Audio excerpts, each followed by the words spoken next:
It was, Lord Peter Wimsey later confessed with a faintly reproachful sigh, the sort of trivial accident which only appears trivial until one attempts to ignore it. He found himself on a wet and wind-lashed Thursday morning, standing on the platform of a minor railway station in East Anglia, where the telegraph wires had inexplicably collapsed in a tangle resembling the intestines of some Gothic deity. Trains crawled in and out with the patience of a church warden counting prayers, and a solitary station-master fussed over a twisted pole with the solemnity of a man who had spent 37 years in communion with nothing but signal lamps and melancholy. "I am rather fond of railways," Wimsey remarked to himself, adjusting his gloves with the delicate precision of a man handling priceless manuscripts. "They are curiously like criminal plots, entirely intelligible if you merely examine the wires, and yet liable to bring down half a village if a single junction fails." He had arrived by the 8:15 from Norwich, ostensibly to visit a friend for luncheon, though the fates, or perhaps Providence with a perverse sense of irony, had other designs. As he watched the station-master fumble with the broken telegraph line, a telegram arrived in the usual hurried manner, wrapped in brown paper and bearing a postmark smeared with rain. Wimsey noted the envelope with the detached curiosity of a man observing a peculiar specimen in the British Museum.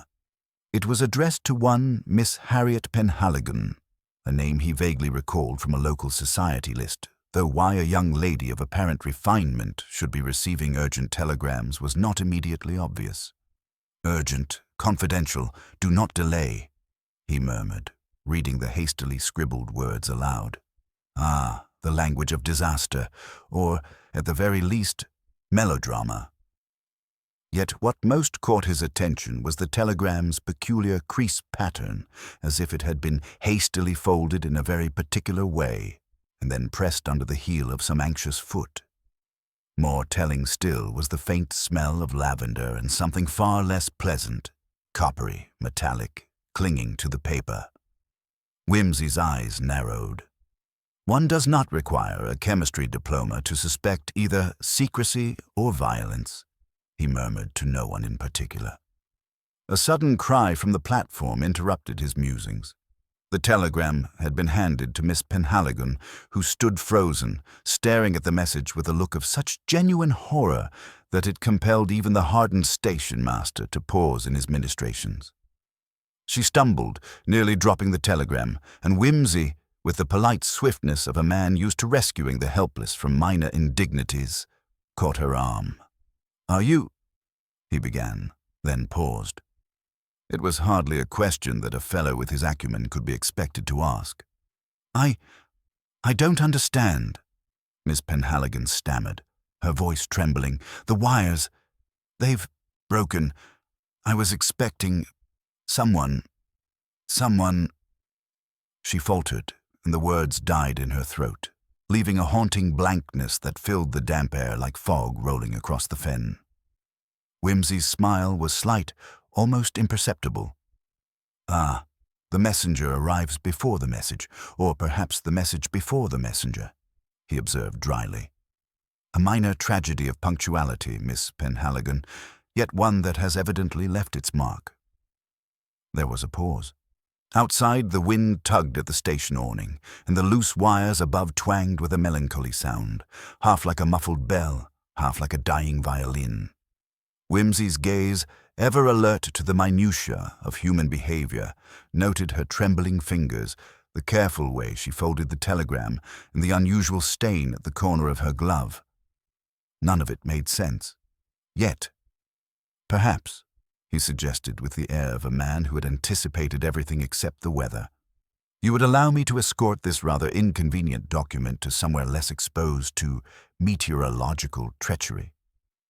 As they stepped onto the platform, the faintly Gothic motif of broken wires, wet stone, and the inevitable smell of impending calamity seemed to settle over them. The telegram had arrived. The stage was set, and somewhere, unseen but palpably present, the first threads of a mystery far stranger than any bent wire were beginning to wind themselves into place. Wimsey tucked his gloves into his pocket, his eyes scanning the station with the detached amusement of a man who knows, even as he pretends not to, that the trivial incident before him will soon ripple into consequences both peculiar and unpleasant. "Yes," he murmured, "the wires are broken, but not everything has yet been revealed." And with that, the rain-soaked platform faded behind them, leaving only the echo of a telegram and the faintest hint of something unspeakably secret waiting to be discovered. Whimsy followed Miss Penhaligon down the narrow, rain-slicked lane toward her family home, a modest but well-kept house perched on the fringe of the village, where neat hedges hid the occasional splinter of neglect that bespoke the pressures of everyday life. She walked with her head slightly bowed, clutching the telegram to her chest as though it were both talisman and threat. Whimsy, for his part, allowed a few moments of polite silence, letting her nerves settle, though his eyes roved with the precision of a man who could read a person as easily as a map. "Do you often receive urgent telegrams?" he asked lightly, his tone casual, yet edged with the faintest piquancy that suggested he already suspected the answer. Miss Penhaligon glanced at him, then quickly down at her hands. "Never, not normally," she murmured.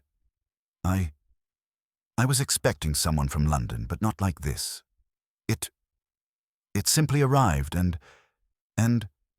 Her voice trailed off, betraying a mixture of embarrassment and genuine apprehension.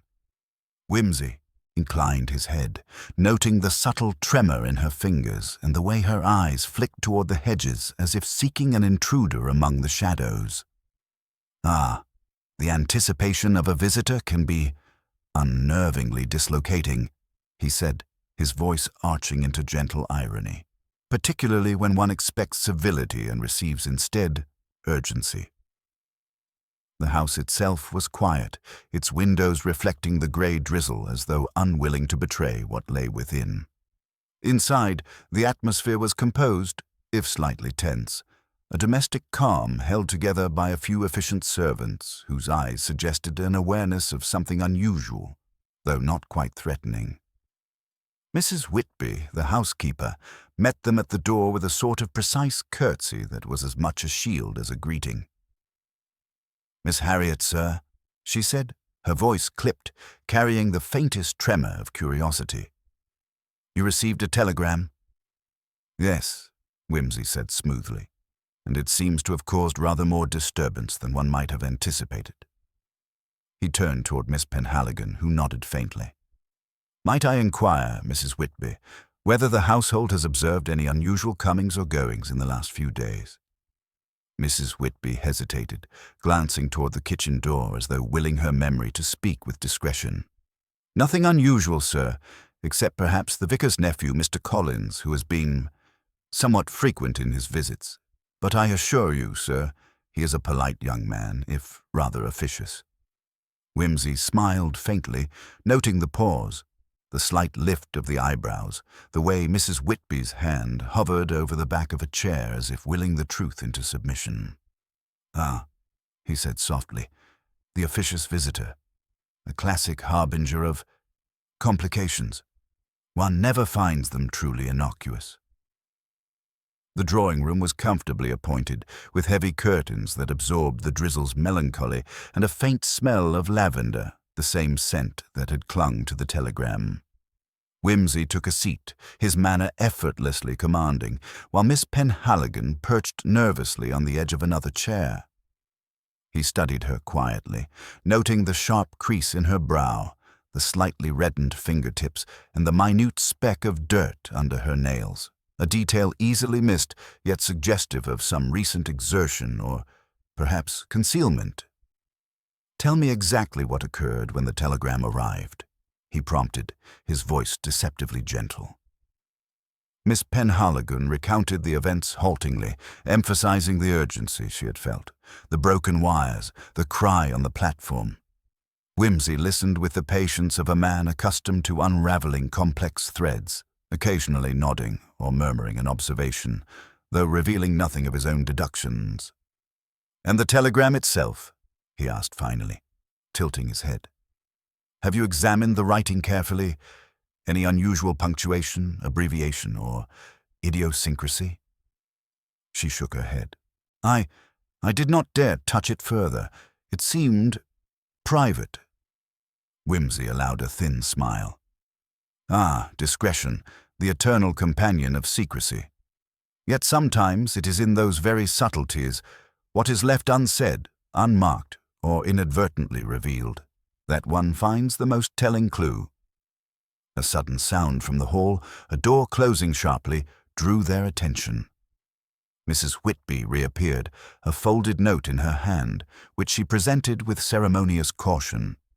Whimsy took it, noting immediately the paper's weight, the faint indentation of writing on the reverse, and the nearly imperceptible smudge that hinted at a hurried composition. Curious, he murmured, more to himself than anyone else. One might almost believe that the telegram and this note are engaged in a subtle dialogue. He handed it back gently. I shall, of course, read it later with the proper regard for privacy. Miss Penhaligon's tension had eased slightly, but Whimsy's gaze lingered on her with a quiet intensity. He noted the minuscule details, the way she straightened the telegram's folds with exacting care, the barely audible click of a lock being checked in the background, the faint smell of a different perfume now mingling with lavender, and filed them away with the precision of an archivist cataloguing evidence. Tell me, he said finally, rising and pacing toward the window, is there anyone in the village, any acquaintance, friend or distant relative, whose interest in your welfare might surpass mere civility? Miss Penhaligon hesitated, and Whimsy's lips curved in that almost imperceptible smile that suggested amusement at the human tendency to conceal obvious truths. There are, of course, a few, she admitted, but none who would, say, interfere in a manner one could call alarming. Ah, said Whimsy, leaning lightly against the sill.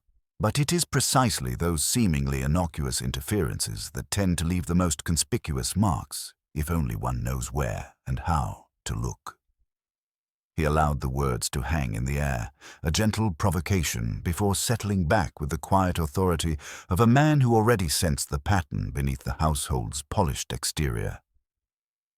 Outside, the rain continued to tap the windows in a rhythm almost like Morse code, and Whimsy's eyes, bright with restrained curiosity, turned toward the telegram once more. Somewhere, in those folded papers and minor gestures, the first hints of a far more intricate mystery were quietly arranging themselves. The following morning, Whimsy took his time in making the acquaintance of the household's minor inhabitants, the servants whose eyes darted with nervous curiosity, and the occasional relative whose smiles did not quite reach the corners of their eyes.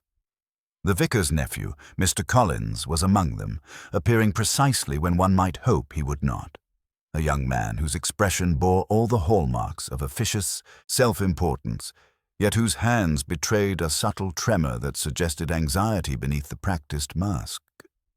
He greeted Whimsy with a sort of perfunctory civility reserved for inspectors of some imaginary morality, and Whimsy responded with a smile that was both courteous and curiously appraising.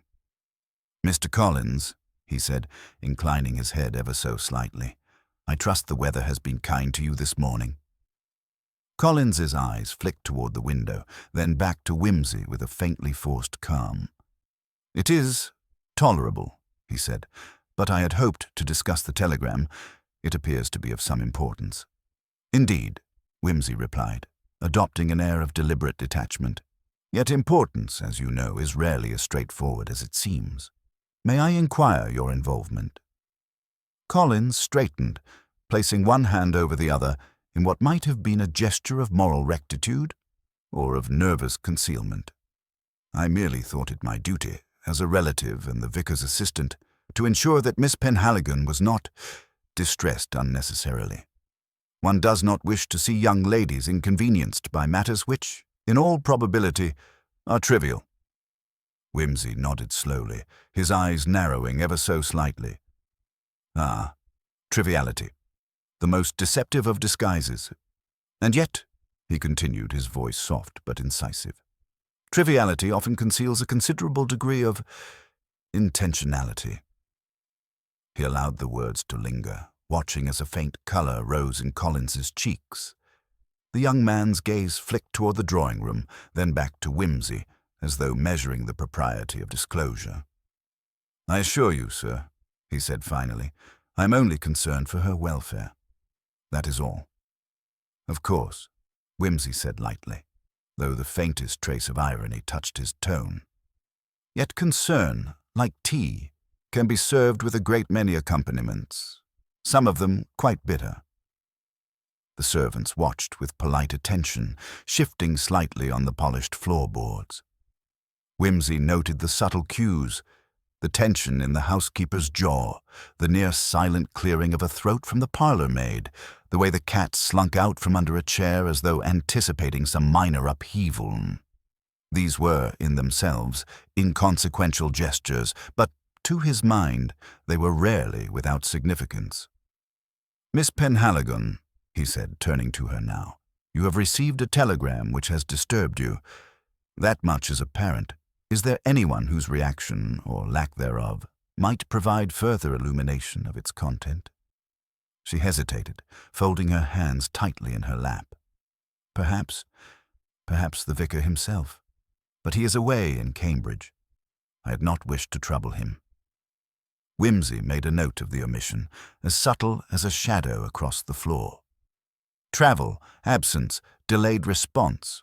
All the trappings of opportunity and motive lay hidden in such everyday occurrences. He allowed a beat of silence, punctuated only by the ticking of the old wall clock and the occasional drip of rain from the eaves, before continuing. "And this telegram, was it accompanied by anything unusual? A scent, a mark, an indentation that might suggest haste or secrecy?" She glanced down at the folded paper in her hands.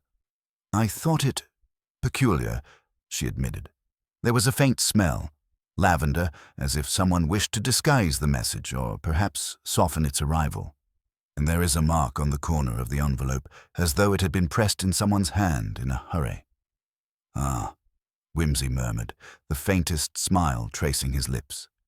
"Pressure, scent, urgency, a trifecta of signals that speak louder than words.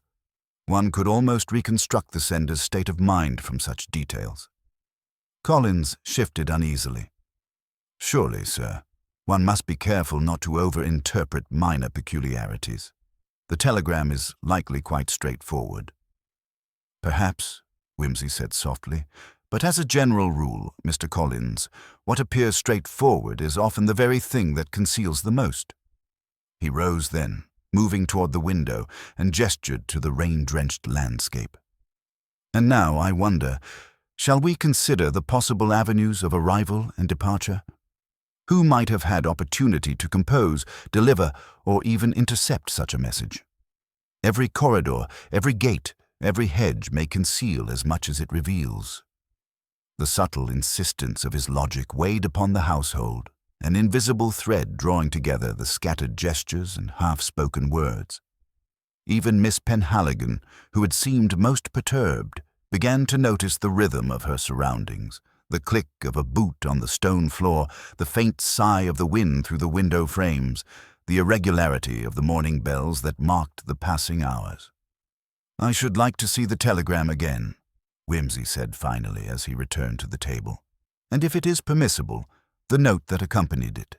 Every fold, every crease, every minutiae of scent and pressure may provide insight into the mind behind the message, and, by extension, the mind that has set the stage for what is clearly not a trivial incident."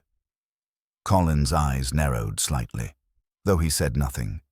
The tension in the room, imperceptible yet unmistakable, hinted at the arrival of the first layer of a riddle far more complex than anyone had imagined. Whimsy, seated now with the telegram before him, allowed his mind to roam across possibilities, weighing timing against opportunity, gesture against intention, and reading into the seemingly inconsequential details that others might dismiss entirely. Outside, the wind pressed against the house with a muted insistence, and the first shadows of noon lengthened across the damp garden. Within, a quiet drama of observation, inference, and subtle suspicion was already underway. And Whimsy, as always, watched, waited, and considered not merely what had happened, but what had been carefully concealed in plain sight. By mid-afternoon, a visitor arrived who immediately altered the atmosphere of the Penhaligon household. Mr. Jasper Fenwick, a man whose presence announced itself with a sort of imperious confidence that is usually mistaken for innocence.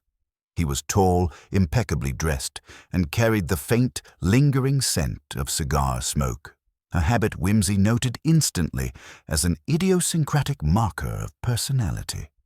His handshake was firm, his smile practiced, and his eyes, too bright, too calculating, scanned the room as though tallying assets, debts, and weaknesses all at once. "Miss Penhaligon, I trust you have been well," Fenwick said smoothly, though his tone betrayed a slight edge, as if expecting the household to preemptively defend itself against some imagined insult. "Quite well, thank you," she replied, though her voice carried a thread of unease, which Whimsy observed with quiet amusement. He had seen this type of visitor many times before, confident, superficially cordial, yet heavy with the weight of motive unacknowledged. Fenwick's gaze landed on the telegram on the table. "Ah, the little troublemaker," he murmured, almost to himself, then cast a glance toward Whimsy. "And who might you be, sir? A friend of Miss Penhaligon's?" Whimsy inclined his head with polite gravity. "A humble observer, sir, one interested in the nuances of human communication and the occasional disruption of daily routine." His eyes, twinkling with understated irony, lingered on Fenwick just long enough to suggest that he was quietly noting everything. Fenwick's expression hardened slightly. "Well, the telegram. Alas, I fear some business matter has intruded upon what should have been a most ordinary day. A small matter, I assure you." He did not pause to ask if it might be convenient for anyone else, which, Whimsy immediately noted, was precisely the sort of arrogance that often masks motive. "Of course," Whimsy murmured. "And yet ordinary days, when disrupted by urgent messages, tend to reveal rather more than one anticipates. One can almost reconstruct the sender's state of mind merely from their choice of urgency and punctuation." Fenwick's jaw twitched in faint annoyance. "I do not see the relevance," he said stiffly. "Relevance," Whimsy replied, adopting his most gentle, ironic tone, "is a curious thing. One finds it only when one knows where to look, or perhaps when one is forced to look." He allowed a small pause, then added, "Might I inquire, Mr. Fenwick, if you were aware of the message before its delivery?" Fenwick's eyes narrowed, and he cleared his throat. "I had no knowledge of it. Certainly not. It would be improper were I to intervene in such private matters." His hands fidgeted ever so slightly, and Whimsy's gaze caught the subtle twitch of a ring against a pocket edge, a movement of nervousness disguised as habit. Whimsy allowed a faint smile to curve his lips, though he said nothing more on that point. Instead, he shifted his attention back to Miss Penhaligon. "You have, then, received a telegram that caused alarm," he said softly. "And now, a visitor arrives whose interest in the matter is apparent, though perhaps undeclared." Miss Penhaligon's eyes flickered toward Fenwick, then to Whimsy. He is a friend of the family," she said slowly. "But I cannot imagine why he would concern himself with this telegram." "Ah," Whimsy murmured, "the very notion of friendship, which so often masks obligation, envy, or expectation. One must tread carefully, for appearances are rarely as they seem." Fenwick, evidently feeling the scrutiny, attempted to redirect the conversation. "Well, we should discuss practical matters, Miss Penhaligon. Perhaps arrangements for travel, or forwarding correspondence. I am certain that your friends in London will wish to be apprised." "Practicality is useful," Whimsy said, "but it is the incidental, the accidental, the overlooked gesture that most often speaks of intention. A glance, a gesture, a hesitation. These are the true signatures of character." Fenwick shifted uneasily, though he maintained his composure, and Whimsy, without betraying the least sign of amusement, allowed the moment to settle. His mind was already cataloguing every twitch, every inflection, every minuscule detail, the slight wear on Fenwick's boots, the way his coat brushed a chair as though checking alignment, the faint smell of ink from an unsealed envelope. All of these, he knew, were small pieces of a larger puzzle that no one else yet perceived. As the conversation drifted to inconsequential topics, local weather, the condition of the garden, the quality of tea, the faintest shadow of tension remained, like a note hanging beneath a melody. Whimsy allowed it to linger. He knew that in moments such as these, a subtle pause, a question unasked, often encouraged the unwary to betray themselves entirely. By the time Fenwick excused himself, promising to return later, Whimsy's mind was alight with possibilities. The visitor's interest in the telegram, the slightly forced civility, the nervous gestures, all suggested a motive carefully concealed beneath the polished veneer of friendship. And as the household settled into a quiet afternoon once more, Whimsy, seated with the telegram and its accompanying note before him, allowed his gaze to drift over the minor details he had observed. The misaligned clock on the mantel, the faint mark on the rug where a chair had recently been moved, the slight scuff on the hallway floor. Each triviality, each hesitation, each gesture was a thread, and he intended to follow everyone to its conclusion. For in the world of Lord Peter Whimsy, nothing is ever truly inconsequential, and every detail, no matter how insignificant it appears, may prove essential to unraveling the mind behind the message, and perhaps the mind that had set in motion far darker events than a broken wire or a telegram could suggest. Whimsy spent the following morning in a measured and deliberate survey of the house and its inhabitants, asking questions with the faintest air of irrelevance that, to anyone else, would have seemed entirely innocuous. He inquired after the household clocks, noting the slight irregularity of their chiming. He asked the parlour maid how the curtains had been drawn and redrawn over the past week, and whether the servants had noticed any unusual activity in the back corridors. Each question was delivered in the casual, almost archly detached tone he favoured, yet beneath it lay the razor-sharp logic that his mind had already begun to deploy. "Miss Penhaligon," he said at one point, leaning over the telegram once more, "I am most curious. When you folded the message this morning, did you fold from left to right, or top to bottom?" She looked up, startled, and shook her head. I cannot recall, Lord Peter. It seemed unimportant." "Ah, but the unimportant is often the most instructive," he replied lightly, though his gaze lingered on the crease pattern with quiet intensity. Even the direction of a fold can betray the hand that made it, whether hurried, anxious, or deliberate. His questions, seemingly trivial, produced reactions that were anything but. The parlour maid flushed slightly when he asked whether she had noticed any marks on the hall carpet. The footman hesitated when asked whether the kitchen clock ever ran fast. And Miss Penhaligon herself paused, frowning at a question about a faint discoloration on the corner of a writing desk. Each pause, each micro-expression was carefully logged in Whimsy's mind, a mental catalogue of hesitation, emphasis, and suppressed knowledge. He turned his attention briefly to the house itself. The layout, he noted, contained several features curious to an analytical eye. A door between the drawing room and the study that, though ostensibly soundproof, emitted an oddly muffled echo when tested. A small window above the back stairs that was rarely opened but had its latch slightly worn, and a corridor light switch that clicked inconsistently, suggesting either a faulty mechanism or a deliberately tampered circuit.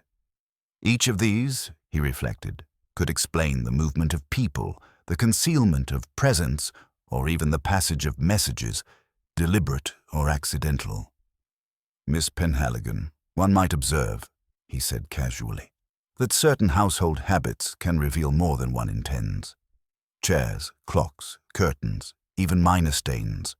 Would you mind showing me the kitchen clock?" She complied, and Whimsy inspected it with the precision of a man examining an instrument of some arcane measurement. The time was correct, yet the mechanism bore the faint trace of recent adjustment, and he noted the subtle discrepancy between its ticking and that of the main hall clock. "Curious," he murmured. "A difference of precisely 3 minutes. One might assume accidental, yet in this house, trifles rarely are." He wandered next into the back corridor, where he leaned lightly against the wall and listened to the soft, distant sounds of the village beyond the windows. His sharp ear caught the faintest echo of footfalls above, a rhythm irregular, almost deliberate, and noted the slight tilt of a picture frame on the stairwell, as if it had been moved recently. Returning to the drawing room, he allowed a faint smile. "Miss Penhaligon, I am reminded that in the theatre, as in life, it is the incidental props that betray the actor's hand. One misaligned chair, one overlooked speck of dust, and the truth may begin to insinuate itself." Her hands trembled slightly, though she attempted to compose herself. I do not understand, Lord Peter," she said. "Patience, my dear," he said lightly, "is the key to clarity, and clarity, as you shall see, often arrives through the smallest of apertures." He returned once more to the telegram, tracing with his eyes the faint impressions upon the paper, noting a slight indentation on the reverse side that suggested writing had pressed against it in haste. "There is more here than meets the eye," he murmured, "and the mind behind it has, I suspect, anticipated the exact reaction of every recipient. One must consider not only what is said, but what is left unspoken, and what is left unsaid yet entirely suggested." As the day drew on, Whimsy allowed the household to resume the semblance of calm, all the while cataloguing the minor inconsistencies, the gestures, the misalignments, the slight tremors of voice and hand. Every triviality, every hesitation was a thread, and he was beginning to trace the weave of a tapestry that none yet perceived.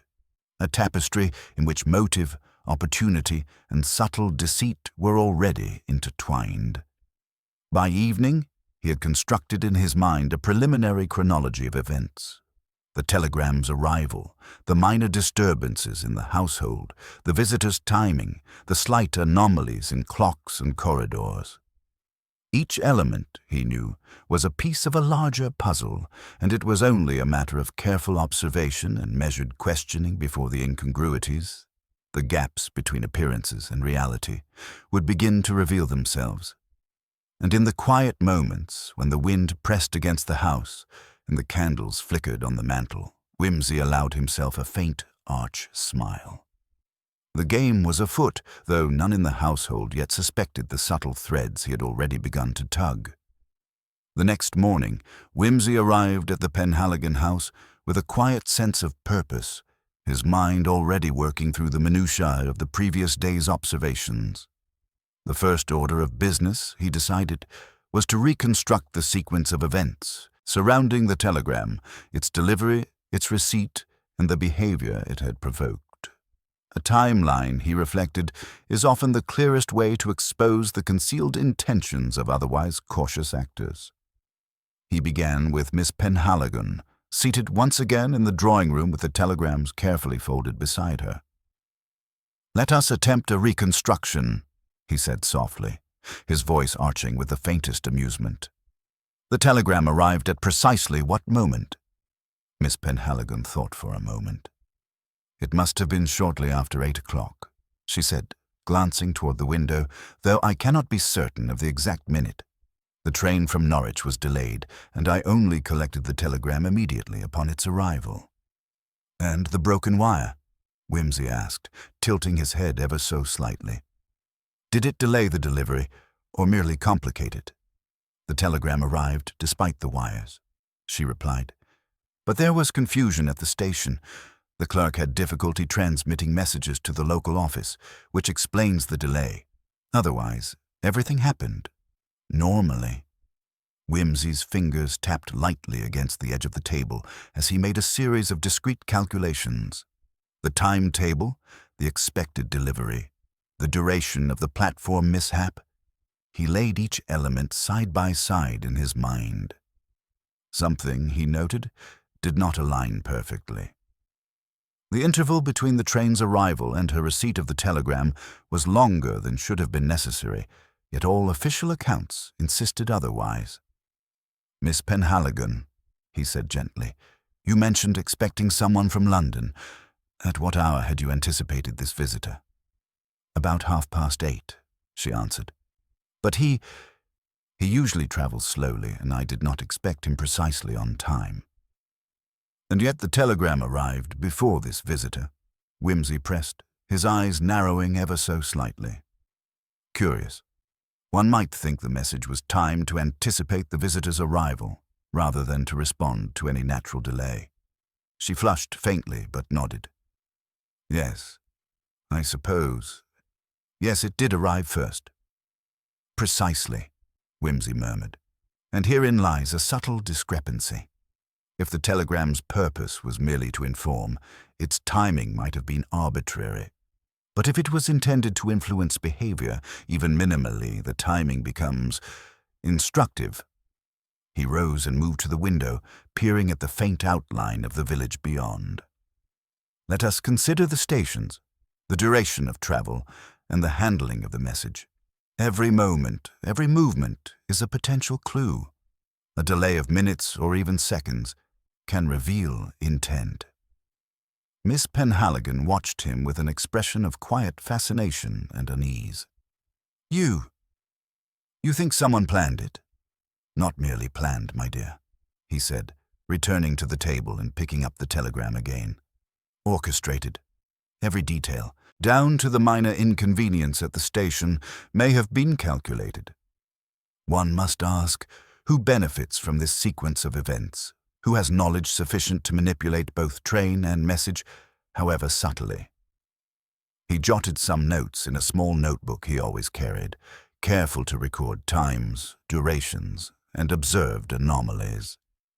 The slight hesitation of the station master, the tremor in Fenwick's handshake, the timing of Miss Penhaligon's movements, all of these were threads that, when drawn together, might reveal the underlying pattern.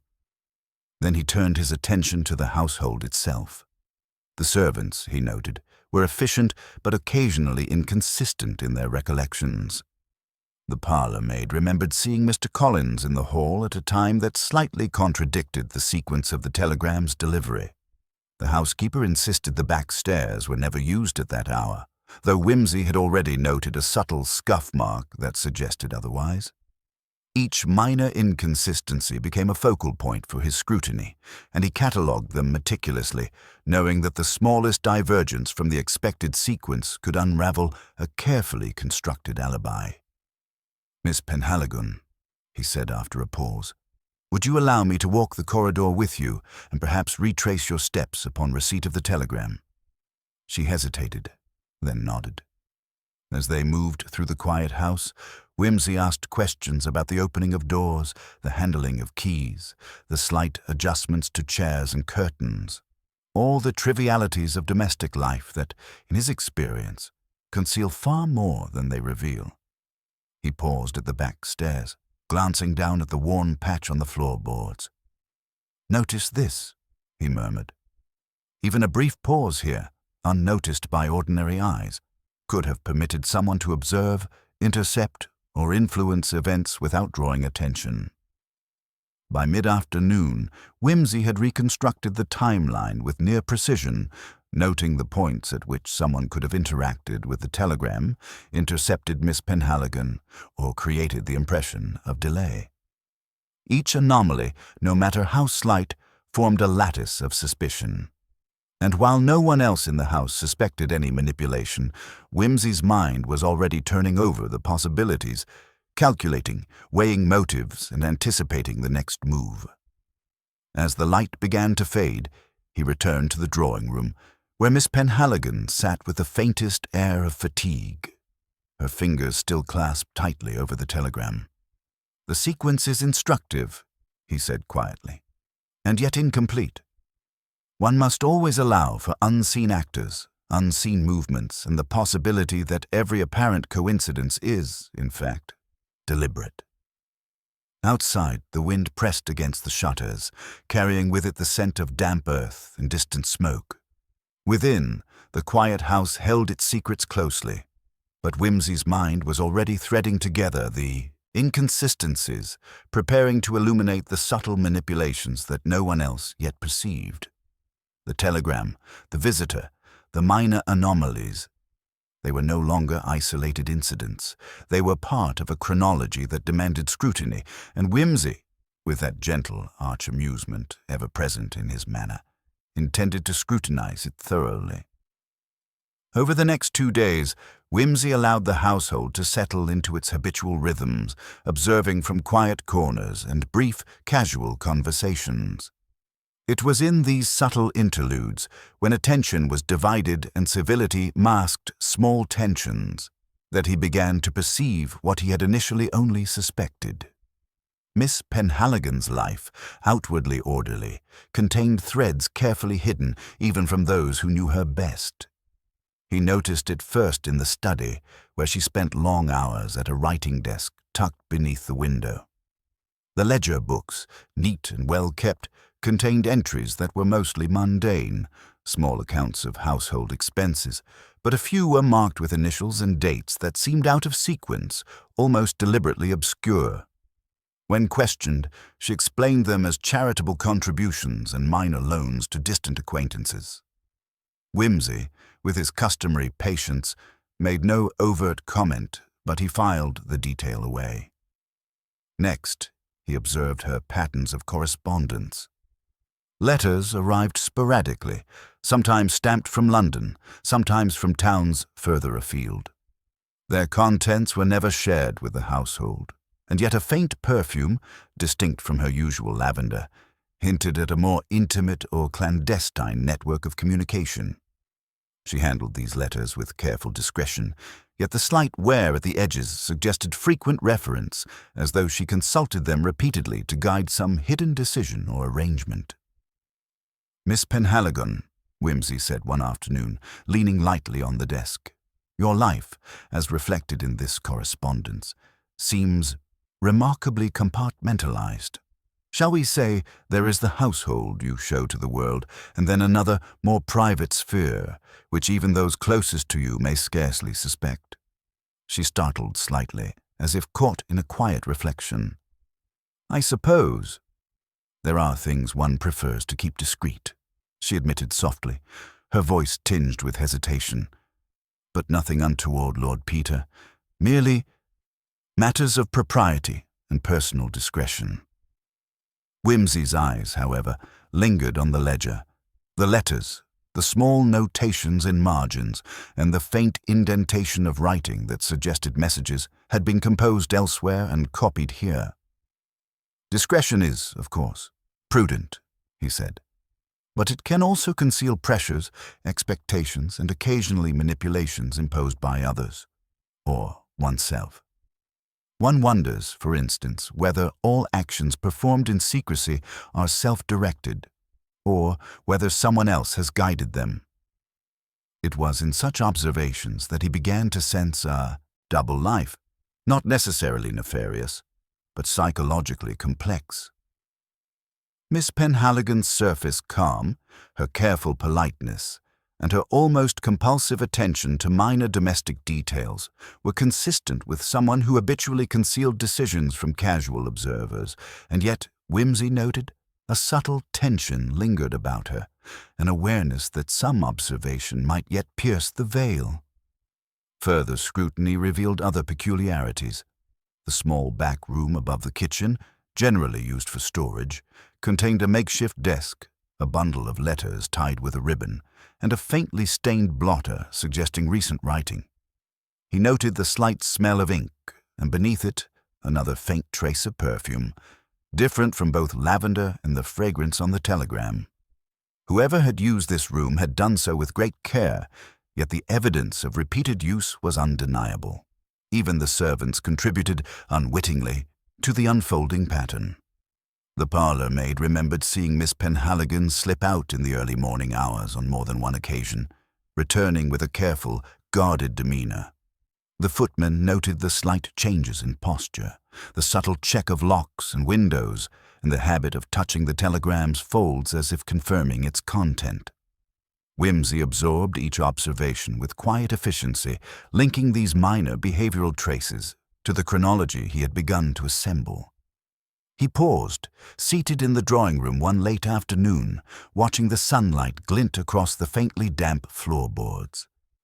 "It seems," he murmured to himself, "that every minor anomaly, every letter, every fold, every perfume, forms a lattice of intent. One might almost say she leads a life in duplicate, the outward persona and the hidden self, each constrained by social expectation, yet directed by unseen pressures." Miss Penhaligon, entering the room at that moment, saw him bent over the telegram once more, his expression contemplative. Do you think I'm hiding something?"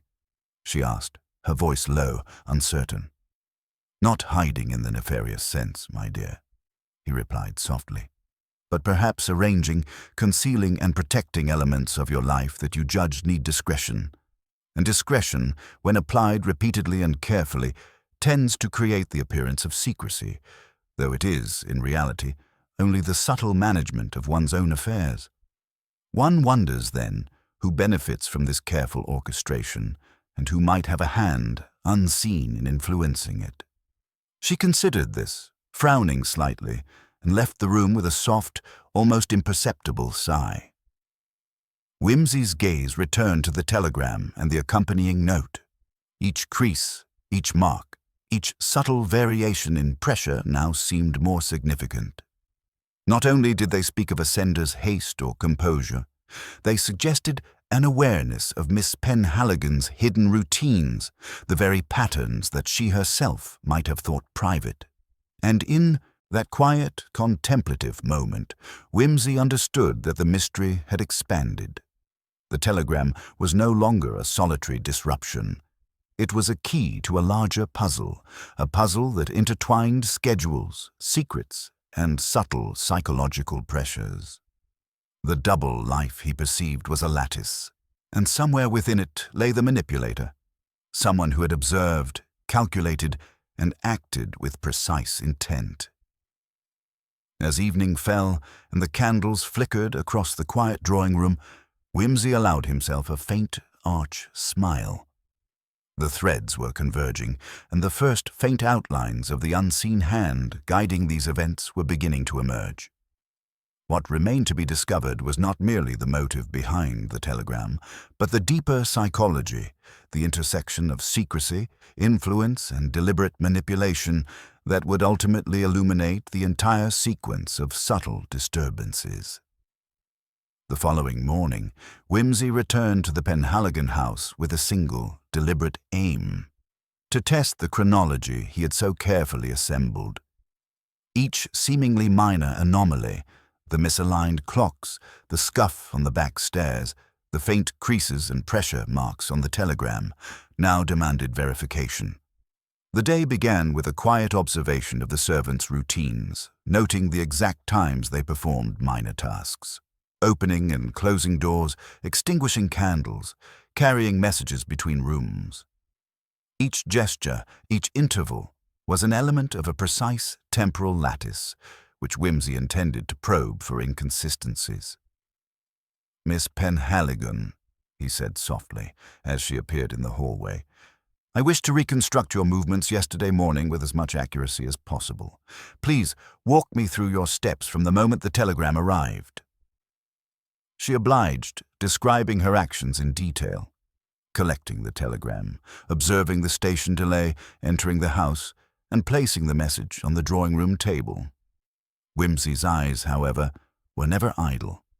They flicked to the faint marks on the carpet, the subtle indentation on the hallway floorboards, the slight misalignment of the writing desk. Each step, each gesture, now appeared to him as a potential instrument of concealment or revelation. "And when you handled the telegram," he continued, "did you notice anyone watching you, even indirectly? A servant, perhaps, or a visitor?" She hesitated. "No one was present, yet I I thought I heard a footstep on the back stairs just as I returned from the station, but it seemed, almost imperceptibly, too soft to be anyone actually following me. Whimsy's lips curved into the faintest smile. Ah, the perceptive mind detects what is almost imperceptible. Often, the faintest sound betrays more than the most overt gesture. Would you mind showing me the staircase? They ascended together, Whimsy tracing the worn treads and examining the scuff marks near the top. He noted the way the shadows fell in the morning, light, revealing subtle variations in the surface that suggested someone had paused, lingered, or even crouched there. Curious, he murmured, how the simplest action, a hesitation, a step aside, leaves its impression for those who know where to look. Returning to the drawing room, he examined the telegram once more. The folds, the faint indentations of writing, the smudge in the corner, all seemed now to be more than mere accidents of haste.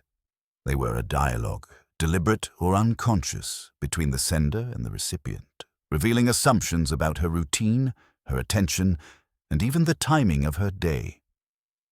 Whimsy then directed his attention to Mr. Collins and the minor discrepancies in his own recollections. The vicar's nephew had claimed to be in the hallway at certain intervals, yet the marks on the floorboards, combined with Miss Penhaligon's own observations, suggested a slightly different sequence. When questioned subtly, Collins' answers wavered, his gaze occasionally flicking to the corners of the room as though seeking reassurance or guidance. Whimsy noted these pauses with the quiet satisfaction of a man recognizing a hidden pattern. Next, he examined the clocks.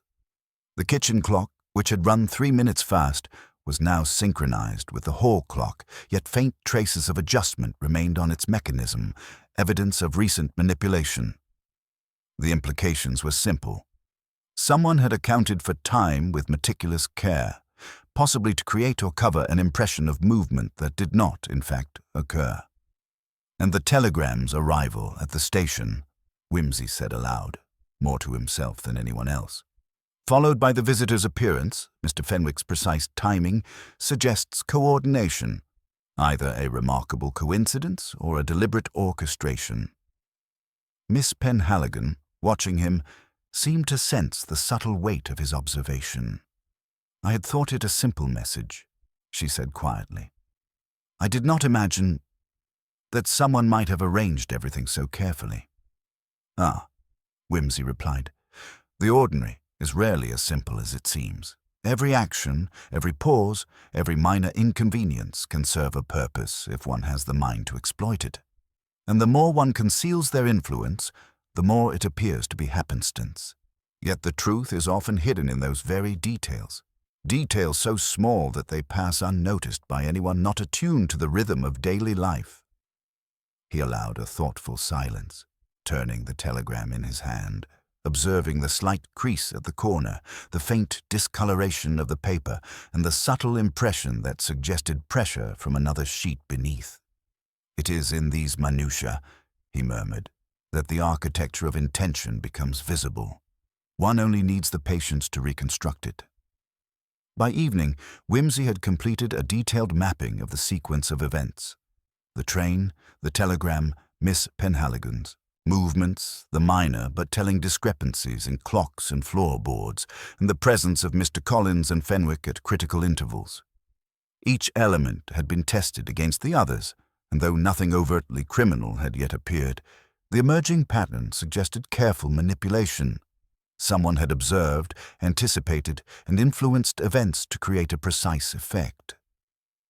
As the candlelight flickered across the room, he placed the telegram carefully on the table. His mind traced the invisible hand behind the orchestration, the subtle psychology at play, and the fact that every minor gesture, every hesitation, every fold, every scent, was part of a chain that led inexorably toward a truth the household had yet to glimpse. Whimsy leaned back in his chair, his expression thoughtful, with that quiet, arch amusement that always accompanied his recognition of human foibles. The chronology was now clear, but the motive, the mind directing the sequence, remained just beyond reach. And as the wind rattled the shutters and the faint smell of rain drifted in from the garden, he knew the next step would be to illuminate the hidden influences, the psychological underpinnings that had dictated the timing, the gestures, and the apparent trivialities of the last days. Late that evening, as the household settled into an uneasy quiet, Whimsy requested to see the drawing room once more. The candles had been lit, their flames flickering in the draughty corners of the high ceiling, and the shadows stretched across the polished floorboards in irregular patterns. He moved slowly, deliberately, letting his eyes and ears record every nuance. The subtle creak of a chair leg, the faint scent of lavender still lingering in the air, the soft hum of a distant train whistle from the village station. Every minor detail now carried a weight that only he seemed to perceive. He crouched near the writing desk, tracing his fingers along the edge, and noted again the indentation on the telegram and its slight misalignment on the blotter beneath. Then, almost instinctively, his gaze drifted to the window latch above the back stairs, a minor detail that, until now, had seemed negligible. The latch was slightly worn, its brass dulled, yet faint scratches suggested it had been manipulated recently. He touched it lightly. The mechanism responded with a subtle click. A soft smile curved his lips. "Ah," he murmured, "so simple, and yet so revealing." He rose and moved to the back corridor, testing the floorboards, noting how each step produced a slight echo at particular points. The scuff marks he had observed earlier now aligned perfectly with the faint impression of hurried footsteps reported by Miss Penhaligon. The combination of marks, the worn latch, and the subtle discrepancies in timing between the clocks began to form a coherent map of movement that had occurred unseen, yet fully traceable once the invisible thread was followed. Whimsy called quietly to Miss Penhaligon, who appeared hesitant, though obedient. "Would you mind accompanying me?" he asked. She did so, silently, her expression anxious but trusting. He guided her along the corridor, retracing the steps she had described, pausing at the spot where the scuff mark intersected with the faintest depression in the floor.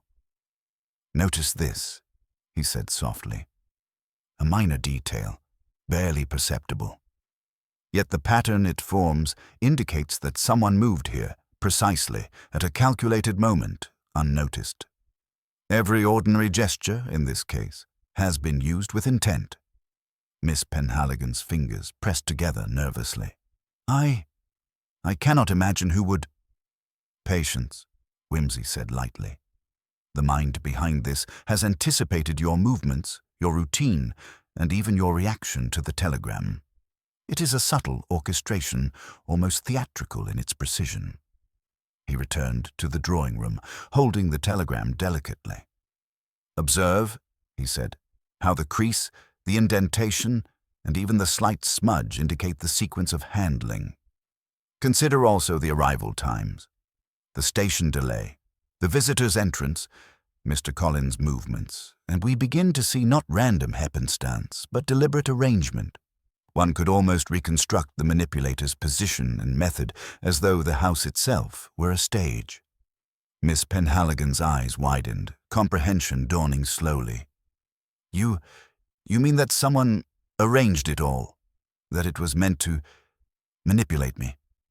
"Precisely," Whimsy said, though his tone was gentle, almost indulgent. "Not overtly criminal, perhaps, yet manipulation nonetheless, and the genius or audacity of it lies in the smallest details. The timing of footsteps, the misalignment of furniture, the very handling of a telegram. These are the subtle signatures of intention, hidden in plain sight." He paused, letting the implication settle. "Now, with these details aligned, we can see the architecture of the plan. Each minor discrepancy, each hesitation, each overlooked mark is a clue. The manipulator has relied on the assumption that these things are too trivial to notice. But they are not trivial to a mind attuned to the rhythm of human action and routine." Miss Penhaligon shivered faintly. "And you know who it is?" Whimsy's eyes gleamed with quiet amusement. We are not yet at the moment of revelation.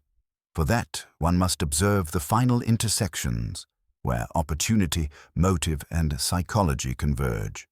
But we are very close. The lattice is complete. The invisible hand is traceable, and soon the orchestrator will be exposed, not by guesswork, but by the inevitability of their own careful design. He placed the telegram back on the table, smoothing the crease with deliberate precision. Outside, the wind pressed insistently against the shutters, carrying with it the faint scent of rain and the distant whistle of the train. Inside, the house was silent, yet saturated with the subtle evidence of human intention. Whimsy leaned back in his chair, his hands steepled, allowing himself that quiet, arch satisfaction that comes from recognizing a plan fully formed. "The stage is set," he murmured to himself, "and soon the final act will commence. Every mark, every hesitation, every detail will fall into place, and the truth, however carefully concealed, will emerge with the inevitability of logic." That evening, Whimsy requested that the household gather in the drawing room under the pretext of an ordinary discussion about the telegram and its consequences. Candles flickered in the tall sconces, casting elongated shadows that danced along the walls, giving the room a faintly theatrical air. The servants, Miss Penhaligon, and even Mr. Collins assembled with quiet curiosity, while Fenwick, who had returned as promised, lingered near the doorway, eyes alert yet subtly guarded. "Thank you all for attending," Whimsy began, adopting his usual polite, arch tone. "I am sure you imagine I've come merely to discuss a trifling telegram, but, as is often the case, trifles conceal more than they reveal." He allowed the statement to hang for a moment, observing each face, noting the smallest twitch, the slight change in expression. "Consider, if you will," he continued, "the journey of this telegram, its delivery, the minor station mishap, the arrival at the house, and the sequence of movements immediately following. At first glance, it seemed random, mere inconvenience and accident. But we have discovered that nothing here is random. Every timing, every action, every hesitation has been carefully orchestrated." Miss Penhaligon's fingers tightened around the edge of her chair, while Fenwick's posture stiffened imperceptibly. Whimsy's eyes, sharp and amused, rested on the latter. "Now, let us examine the simple facts. The scuff on the back stairs, the worn latch above them, the misaligned clocks, and the faint impressions on the telegram. These are not accidental.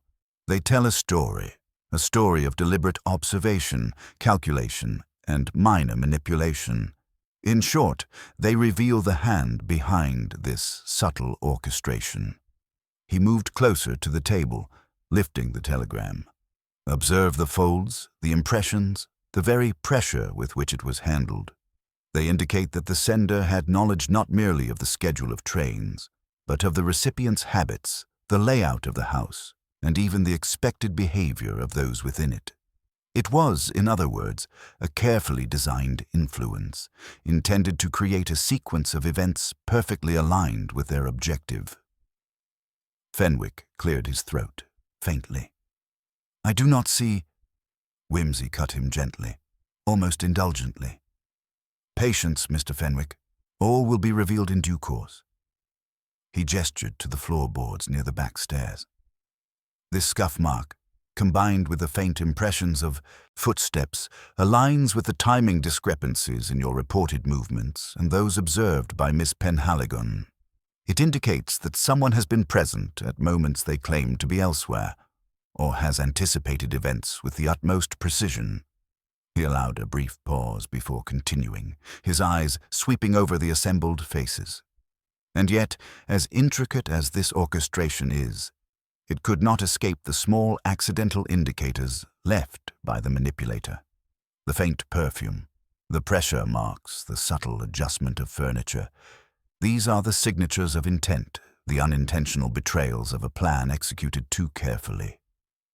Whimsy's voice grew quieter, almost intimate, as he focused on Fenwick. You see, Mr. Fenwick, the telegram was not merely a message. It was a mechanism designed to provoke certain movements, to influence timing, and to observe reactions. Each element, the arrival before you, the careful delay at the station, the minor interruptions of routine, was part of a calculated pattern. Fenwick's hands trembled ever so slightly, though he attempted to mask it with a thin, polite smile. I do not understand, he said, though his voice lacked conviction. Whimsy's smile was faint, arch, and entirely deliberate. You need not understand beyond this. The plan, as elegant as it is, has left a trail. The chronology of actions, the psychology of anticipation, the alignment of minor details, all point unmistakably to the one who has orchestrated this drama. He set the telegram carefully on the table, letting the silence deepen, almost theatrically. Every moment, Whimsy continued, from the telegram's transmission to the visitor's timely arrival, was anticipated. And yet, even the most meticulous planner cannot erase the involuntary signatures of human behavior: hesitation, pressure, scent, and error. They are the cracks through which truth emerges. At this, Fenwick's mask faltered. His eyes darted, his jaw tightened, and his composure slipped just enough to reveal the slightest flicker of guilt. Miss Penhaligon, still seated, watched with growing comprehension. Whimsy's gaze remained fixed on Fenwick, though he spoke calmly, almost conversationally. It is entirely human to attempt control, Mr. Fenwick. But humans also leave clues, and in this case, the clues were not overlooked, not by one trained in observation and deduction. The steps you thought unnoticed, the pressure marks on the telegram, the subtle manipulation of timing, all betray the orchestrator.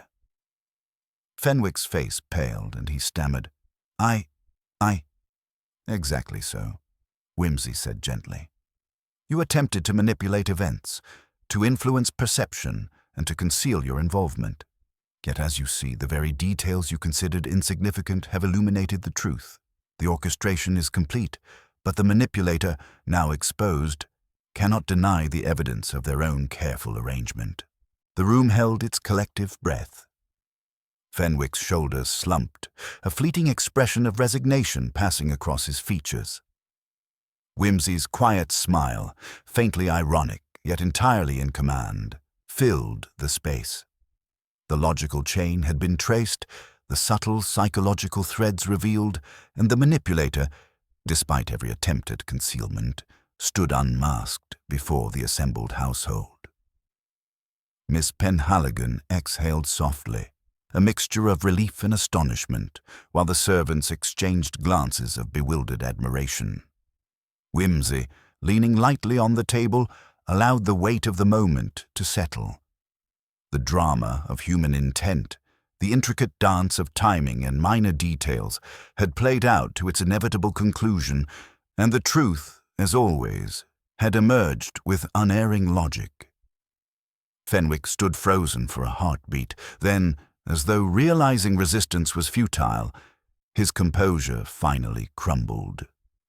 The practiced mask of civility fell away, leaving only the taut lines of anxiety etched across his face. I did not intend harm, he stammered, voice low and uneven. It was merely to test reactions, to ensure matters proceeded according to my interests. I did not foresee the consequences. Whimsy regarded him with his characteristic arch patience, his hands lightly steepled.